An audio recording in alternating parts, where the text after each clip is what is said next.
Jemaat Tuhan, nama saya Ibu Rasi Lestari. Saya mau menyaksikan cinta kasih Tuhan dalam hidup saya. Satu kesaksian yang terkesan yang sampai saat ini menggurati hati kami ketika almarhum bapak saya mengenal Tuhan Yesus. Ditangkap Tuhan Yesus melalui hidupnya yang begitu dengan dosa, hidup di dalam kuasa-kuasa kegelapan. Namun karena kasih Tuhan, melalui sakit yang dia derita, tahun 1999 Juni, ayah kami mau terima Tuhan Yesus. Bahkan tahun 2000 akhir, beliau menyerahkan diri untuk mengalami baptisan air. Selama 7 tahun lebih dia mengenal Tuhan Yesus. Di dalam kesakitan yang dia derita, dia tetap setia mengiring Tuhan, mengasihi Tuhan, berpesan pada saya sebagai anaknya yang terus setia melayani Tuhan. Dan kedua adik kami, yang satu masih ikut Tuhan Yesus, tapi yang satu mereka memilih jalan lain untuk pergi keluar di luar iman Kristen. Namun kami tetap mengasihi dia, bahkan di tengah-tengah kesakitan yang ayah kami derita, dia tak henti-hentinya selalu menyebut nama Tuhan Yesus. Bahkan 2 jam sebelum beliau menghembuskan nafas yang terakhir, satu pernyataan, satu pujian yang menggurat di hatinya dan memberkati beliau adalah pujian "Oh Yerusalem Kota Mulia". Sampai jam 3 pagi beliau menyanyikan pujian itu mengiringi sebelum beliau menghembuskan nafasnya. Saya tidak tahu apa perjalanan hidup beliau, namun yang ingat pesan beliau kepada kami, kepada saya terutama anaknya.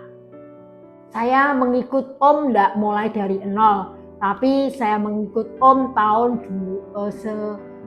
2012.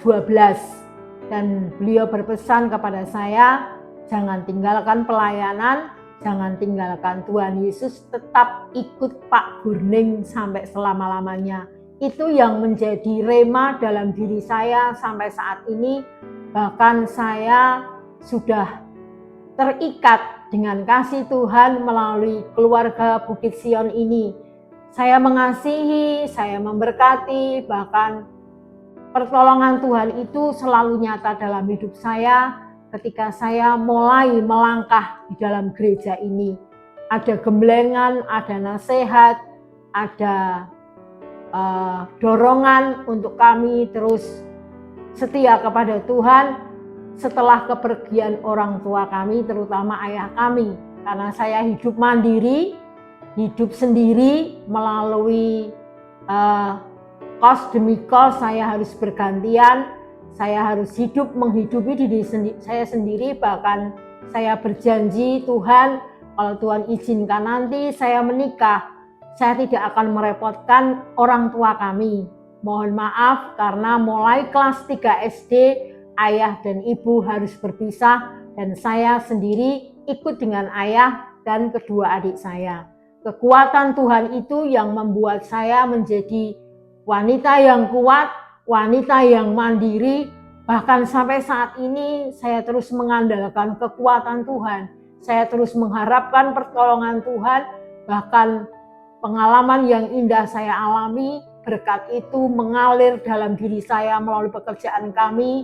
Di tengah-tengah corona yang dulu melanda Indonesia, banyak teman yang diliburkan. Tapi puji Tuhan, mulai corona sampai saat ini, sekalipun pekerjaan kami itu sepi, saya tidak pernah diliburkan. Berkat Tuhan itu selalu menopang kami, berkat itu selalu mencukupi hidup kami.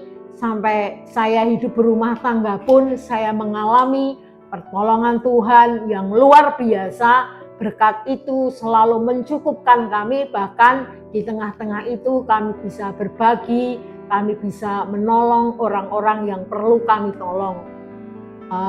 Kekuatan dari Tuhan, firman dari Tuhan melalui Bapak Gembala, nasihat melalui Ibu Gembala yang selalu kami pegang Sebelum kami memasuki nikah, nasihat beliau saya pegang, saya mau terus mengandalkan Tuhan, menjadi wanita yang kuat, menjadi wanita yang mandiri, menjadi seorang ibu sambung yang baik buat anak-anak kami, buat menantu kami, buat cucu-cucu kami, bahkan kerinduan kami ingin terus melayani Tuhan di tempat ini sampai Tuhan memanggil saya.